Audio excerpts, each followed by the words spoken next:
Whether it's you going into a manager role or taking on the endeavor of being an entrepreneur or business owner, nobody teaches you how to interview.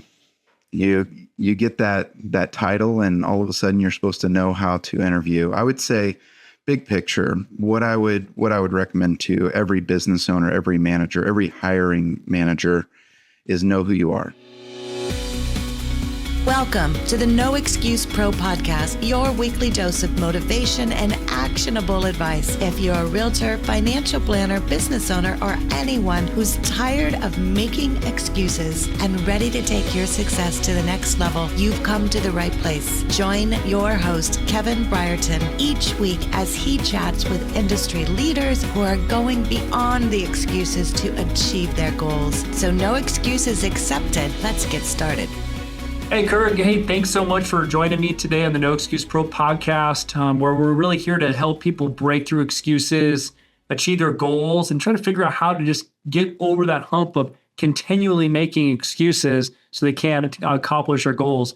So tell me a little bit about your background, what you do, and your current position. Yeah, so thanks for having me.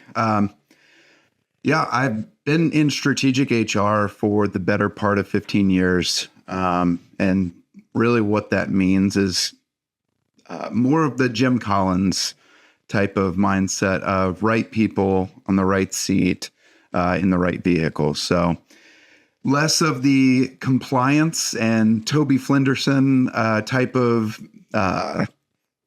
HR, but more or less the strategic, let's put people in the right place on the bus and really allow them to be successful on purpose. Yeah, that's awesome. So tell me a little bit more about that, being successful on purpose. What does that mean? Yeah, so I've been really focused on this for the better part of about 7 or 8 years and really helping people go to work on purpose. So we all have to go to work. We all have to do it, whether we like it or not. But how do you create environments where people can truly go to work on purpose, not only with intention, but to fulfill a bigger purpose for their life? So for me, I was in the sports industry for 7 years myself and went from entry level all the way to executive level in the sporting industry. And it wasn't until really that 2011, 2012 timeframe that I just felt this pull towards HR. I know that's a weird thing to hear, but I felt this pull towards really taking what enterprise level businesses have. They have full-fledged 15, 20 person HR departments, and it's like, how does the small business, the mom and pop shop that, maybe they're 5 employees, maybe they're 50 to 500 employees, but how do they compete with that? And so that kind of jettisoned me into HR outsourcing and really taking those competitive differentiators down to the small business market. And that process had kind of led me to where I am today, which is growth and scaling, but doing that from a people as the foundation versus just kind of a necessary evil.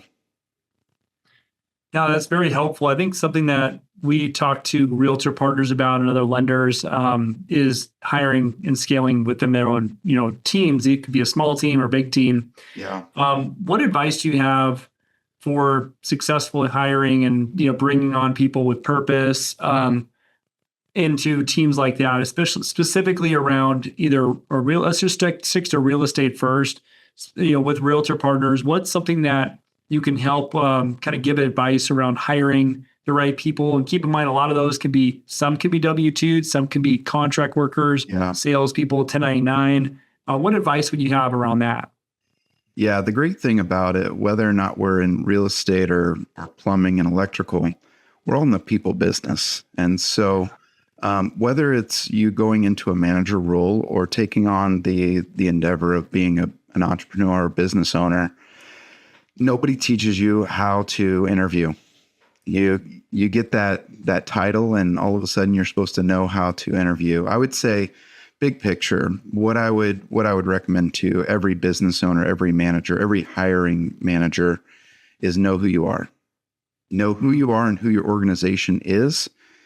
I lean heavily on mission, vision, and core values. So mission, why you exist. Why is it important that this organization is successful? Vision is where you're going. So what does that 10-year window look like? And your vision has to be big enough for somebody else to see their success inside of your business. Otherwise, they'll go create it themselves. And then core values. How are we going to do this?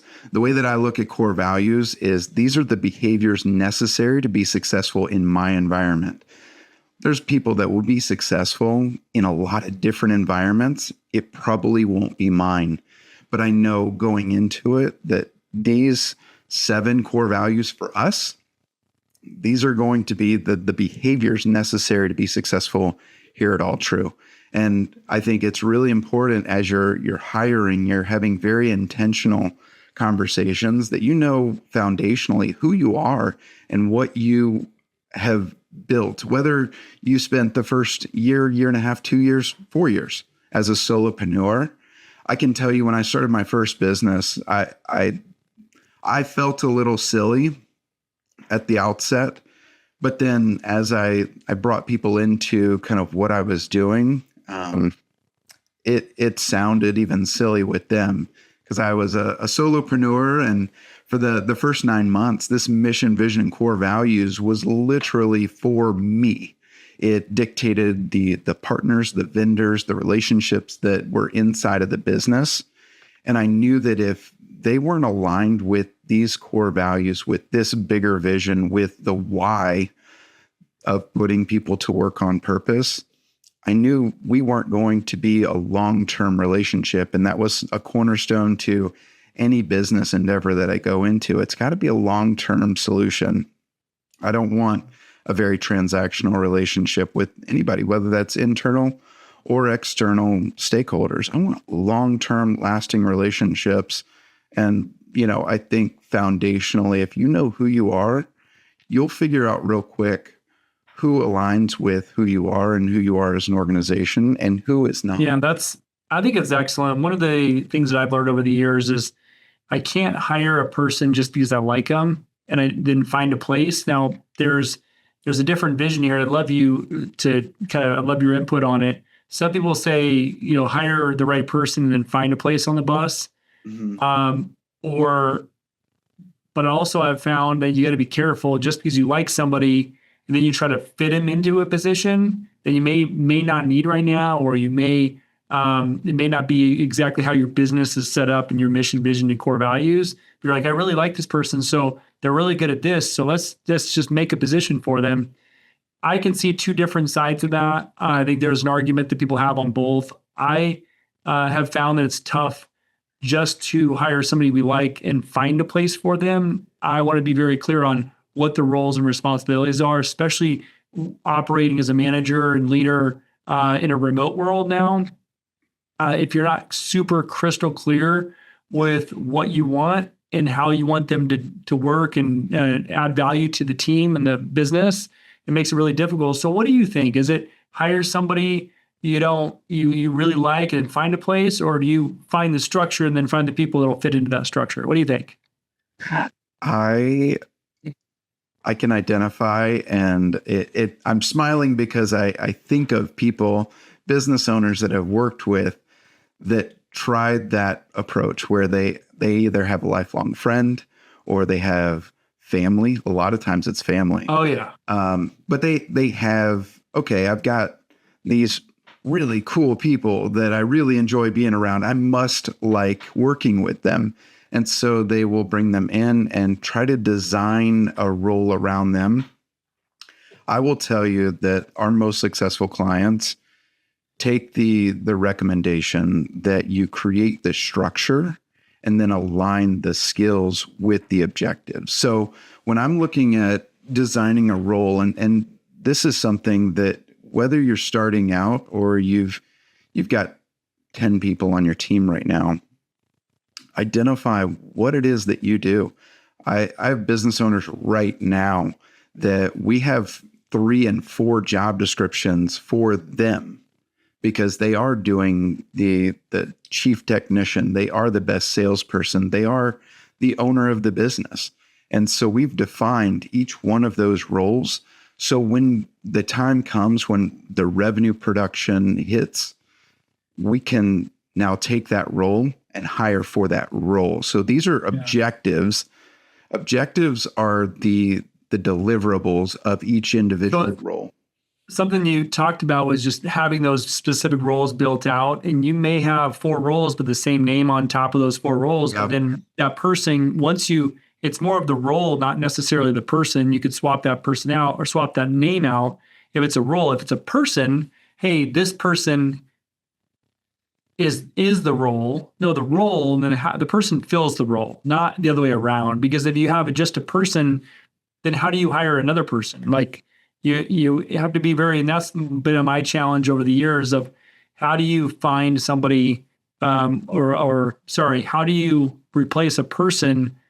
You can never replace a person, but you can find another person to build another role and then scale and continue to multiply that out. But if it's this person, they wear a lot of hats, they do this, and it's kind of gray, then that makes it really hard to scale that position because they're kind of the everything to the company, and it makes it really difficult. What we found. What do you think? I mean, is that kind of why you're breaking that up into specific roles? Yeah. So we have a saying around here: in order to elevate, you have to delegate. Most business owners that are in really the foundational phase of their business, so that's 0 to about $3 million, you're wearing all the hats. But what do you do? Most of the time when we go into those businesses, you ask a business owner, let's say there's a team of 3 of them. What is it that you do? Can you define your role? And it's not definable. And if you cannot delegate it, you cannot elevate. So we talk about, this idea of we want to grow the team, but you mentioned it a little bit. You kind of hinted at it, but if you don't know what the objectives of that role are going to be, you're literally throwing people at your problems and hoping that they can fix something either that you couldn't solve or that you don't have the capacity for. And so you'll take less than optimal results in order to know that it's not on your plate. If we define the role, we have the objectives, and maybe your objectives right now as a small team, maybe you do have 30 different objectives in 3 different roles. Once we take that down and we assign these 10 objectives, we also need to know what competencies are required to deliver those objectives. So you inherently have almost had to trial by fire accumulate these competencies. But if you're going to hire somebody, you want to know that they have these 8 to 10 competencies because you know that they're required to deliver those objectives for that role. So if you're going to take off your sales and marketing hat, for instance, and you're no longer going to be the solo sales and marketing department, and you're going to hire that out to either a salesperson or maybe a marketing coordinator that has a sales background, this is the deliverables that this role has delivered that I was doing.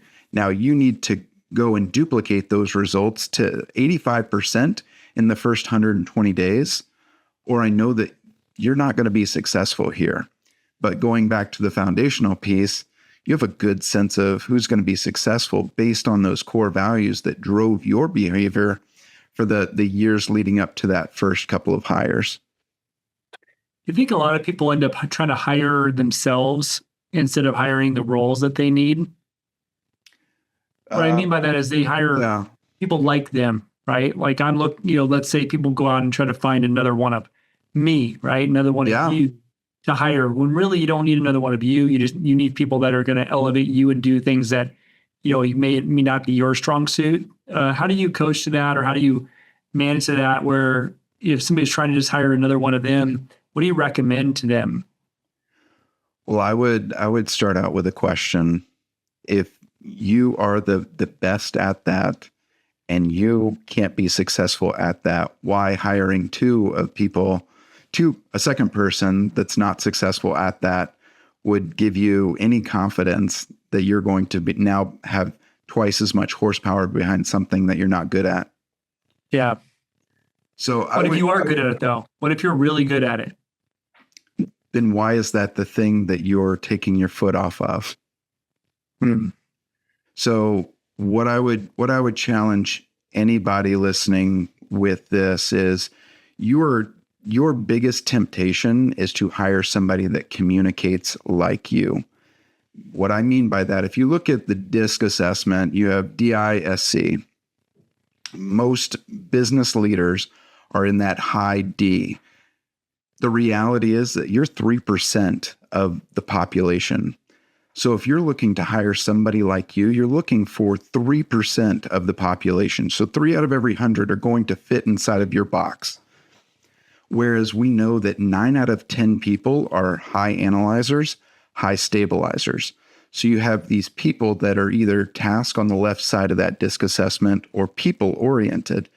And what we need to do is we need to create scenarios in our interview process and put them in scenarios and allow them to navigate those scenarios before we take the reins of that role and hand them off. Because my goal as a hiring manager is to transfer ownership of that role into the next generation of employee. If I have to do your job with you, for you, about you, then I didn't either do a good job hiring or I'm a poor leader, and both can be true. So something that I just thought of something. I was one piece of advice I was given a couple years ago by a mentor was, if I have nice guyitis. What I mean by that is sometimes you're too nice. You hire the person. You like them. You get nice guyitis is difficult because it's hard to let people go. Sometimes it's hard to make that right decision when you need to make a tough decision. So what I find is like hiring is a whole role. So question for you is that something that you take on for businesses? Do you hire for them within their roadmap and based on what they built out? Or do they do their own hiring and then you kind of help them filter it and coach them? How do you handle it in your company?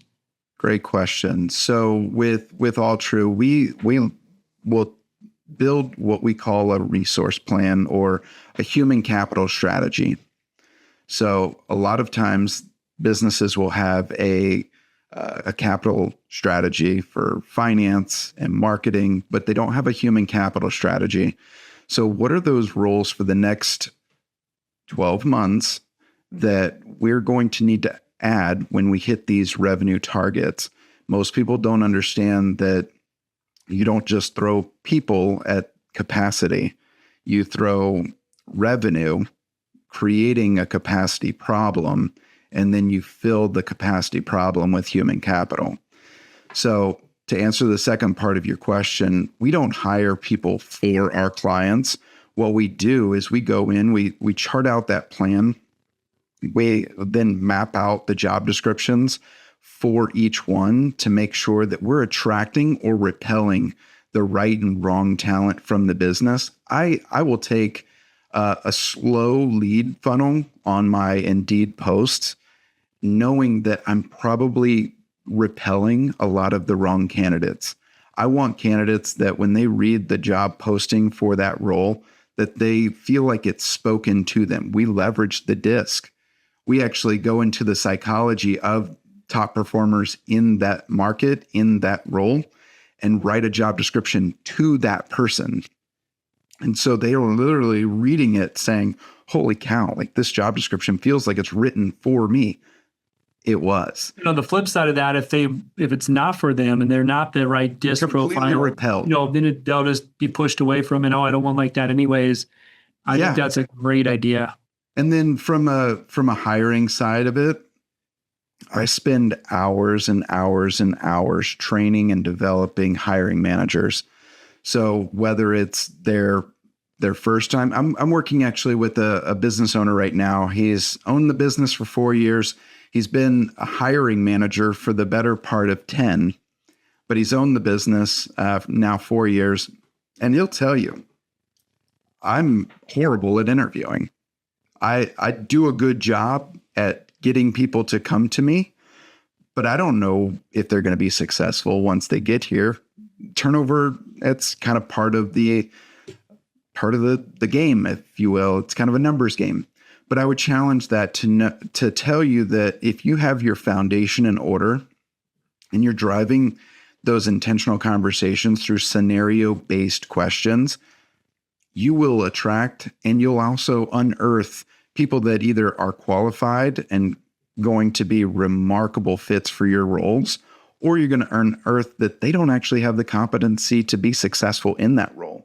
And you don't make a bad hire, but the flip side of that and the more meaningful side for me is that you're not going to put somebody in a position to fail for 40 hours a week for the next 52 weeks.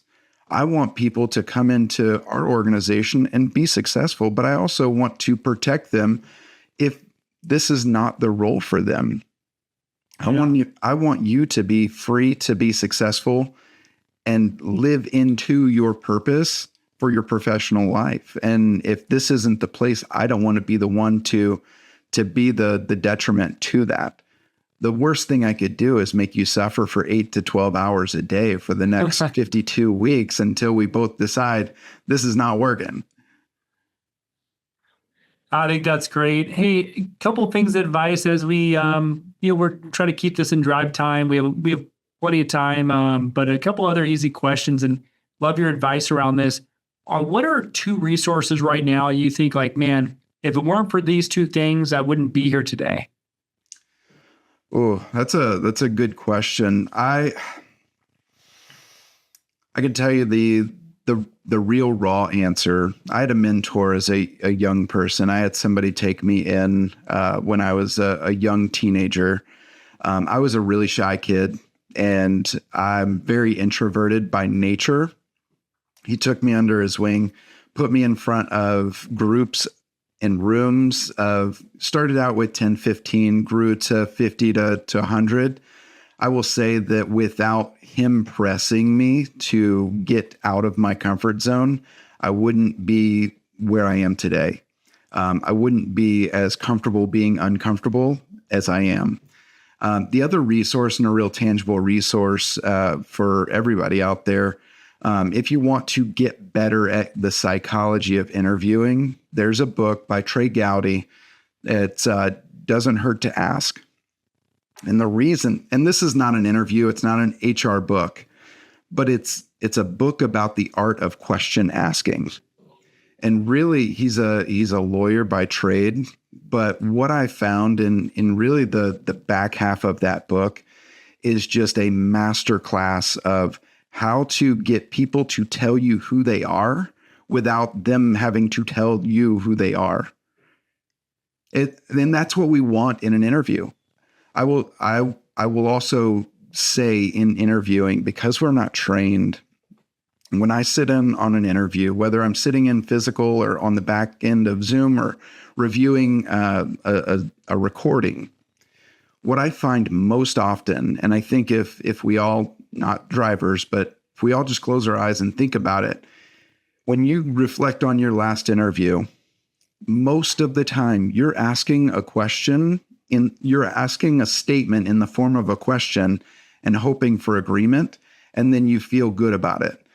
What I mean by that is if we were to put you in the sales role and we asked you to make 50 to 100 phone calls a day, would you feel good about that? What candidate is not going to say yes? Versus if I ask that same question a different way and I say, some of the requirements of this role are to make 50 to 100 calls and set 2 appointments and close 1 deal a week. How would you, in a given week, make sure that you're hitting those metrics? What are the fundamentals that you've seen successful in your past roles? Fundamentally different, but the same question. Well, it's an actual question, not a yes or no. Like, do you see any issue with making 100 calls? no, sign me up, coach. Yep. Like, And that goes back to that. And then people are then they crash and burn, right? So I love the asking better questions. I've been working obviously on this podcast, interviewing people and trying to ask good questions that are meaningful, and elicit something a little more deep than just the basics. And that's why I have questions, but sometimes I don't know exactly where this is going to go because every situation's different. And I like the idea of preparing somebody for the right role and also getting to know them too. Because if we know them better and we prepare them for their best role, like you talked about somebody that has a lot of turnover, what if it wasn't like that? Could it be possible that there's another way where people stay longer and you have more tenure and you grow people and you realize, well, you don't have to have turnover, right? I mean, you look at even fast food places, right? For example, you look at In-N-Out. I mean, people stay at In-N-Out for years. I have two cousins that are managers there, and they're doing great. And I had no idea the opportunities that you have at In-N-Out, right? Like you think, oh, fast food, and you that's a high school job or something, whatever, right? But there's ways to kind of flip it around and give somebody the tools and resources and opportunities to actually stay in those jobs and thrive if you provide the right opportunities, have purpose, and also understand what their situation is. I love the idea. We'll put this in the notes. Doesn't hurt to ask. I love that idea of doesn't hurt to ask because I'm interested in learning more about that book. I'm definitely going to look into it. Is there anything about the book that stood out that that you want to share? I mean, the biggest thing, if you're not a reader, it's a great audiobook. But chapters 4 through 11 are the money chapters. And I know that's a large portion of the book, but the biggest takeaway is really the quality of your questions as an interviewer are going to determine the quality of the candidates coming out of your process. So if you want to make good hires, you have to go through the process of getting better at asking quality questions. And a lot of times I would say that we as interviewers, and I'll lump myself in this, is we don't want to put people in uncomfortable situations. We fall into that nice guy-itis, as you called it. But the better we can put them in the scenarios and allow them to kind of softly own the role that we're going to put them in, the better it will determine whether or not they're going to be successful in that role. That's awesome, man. Well, what's the where do you see your business going in the next 6 months? What's your biggest opportunity, whether it's really for you or your businesses you serve? What's the biggest opportunity over the next 6 months, and where do you want to see your business go over the next 6 months? Yeah, so we're just around a year old with Altru Partners, and over the next the next 1 to 2 years, it's really to continue to grow.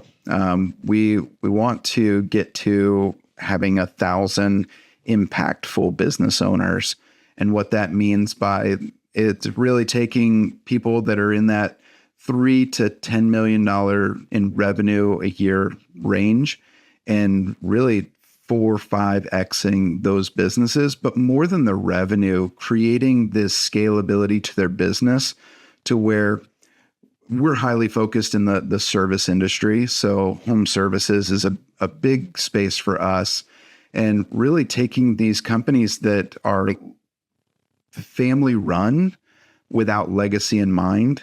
But when you say home services, that's like contractor, pool services. Yep. HVAC, mechanical, plumbing, those types of services that, quite frankly, the Wall Street doesn't approach them at all. I mean, you don't have anybody going and doing a lot of actual business execution with them. It's more or less trial by fire and hoping that if I work hard enough, long enough, I'll have something that I can sell eventually. The problem with that is a lot of them aren't systems based.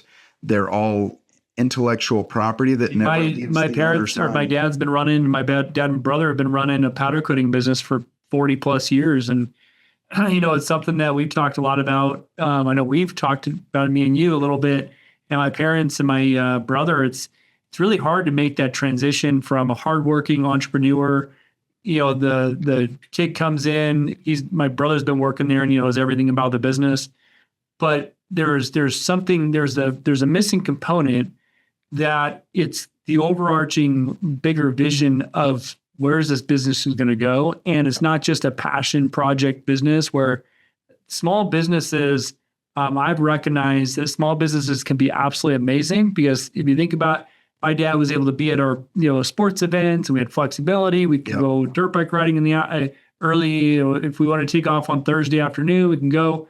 But it also becomes this, kind of, unfortunately, you kind of build your own little jail within it, because now you have no way out. And when you fast forward all these years later, what you're doing is really impactful. And I'm thinking about a way, how do we serve people in maybe a class setting and things? But I just think that there's an opportunity to help people go from, I've seen these where people start them, and then I see these people at 30, 40 years into it.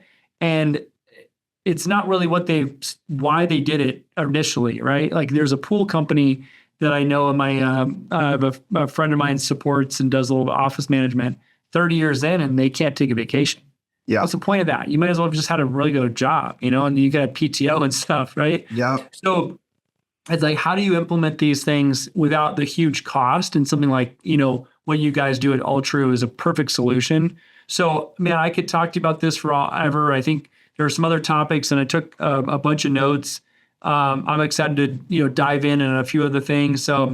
But how would people reach you if they're looking for your services and, would like maybe to set up a consultation?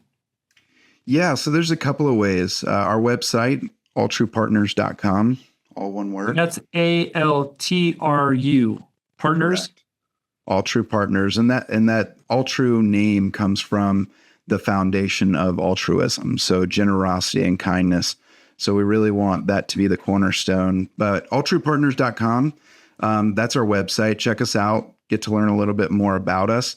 But we also host a weekly free call. It's a coaching call with open Q&A at businessbuildersweekly.com.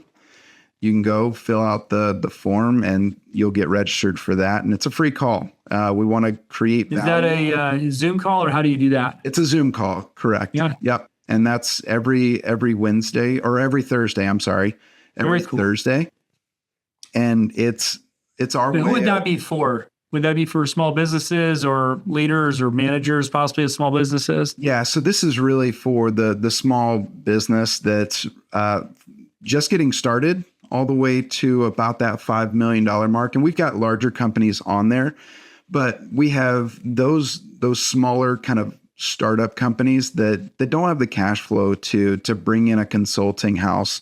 And that's fine. We want to create the relationship. We want to start that conversation, but we want to really start you thinking through, how do I go from building a business to building a legacy? And that creating the value for your business is really in that systems and processes, taking the things out of your head that have made you the biggest asset to the business and ultimately the biggest liability to your point about can't take a vacation. It's, you're the biggest asset with all of the intellectual property inside of your head, but really starting to give you roadmap and these just tidbits of how do we do this? How do we position ourselves for exit, whether that's in 2 years or 20 years or 40 years, or passing it on to the next generation. Well, that's the thing. Sometimes people are like, well, I don't want to do that. I don't care to ever sell it. I don't need to do that. At the end, and it doesn't matter, like, to your point, and whether maybe you're positioning to sell your business and you never actually do, or you hand it down. At some point, you're not going to live forever. So let's just be honest. We all don't live forever. So at some point, you're going to have to transition it somehow, whether you just wind it down, whether you sell it, whether you hand it down to your family, or even other partners within your business. So having an actual business plan that you can actually go, this is our business, this is how it runs, and this is who does what on the bus is really important. So, man, I appreciate your time. Kirk, we have, I think there's some really interesting overlaps from small business and how real estate and financial advisors and mortgage run these teams, these mini businesses some doing multiple millions of dollars a year. And we can learn a lot from you. So I am excited to go back and listen to this. Took a ton of notes again. Thank you so much for having, coming on and taking the time to spend with me today. I hope I did okay in my interviewing process today. I know I can learn a few things too and get better. So I appreciate your time, and we'll catch you on the next one. Hey, everybody, thanks so much for jumping on the No Excuse Pro podcast, where we're helping you remove those excuses so you can achieve your goals and go even higher level to achieve what you want in life. Thanks again. We'll catch you on the next one. And there you have it, folks. Another enlightening episode of the No Excuse Pro podcast is in the books. A heartfelt thank you to today's guests for sharing their wisdom, and to you, our valued listeners, for spending your time with us. If you're ready to ditch the excuses and level up, make sure to subscribe and find all our episodes at noexcusepropodcast.com. Don't forget, the only thing standing between you and your goals is the story you tell yourself. So no excuses accepted here. Take action and make it happen.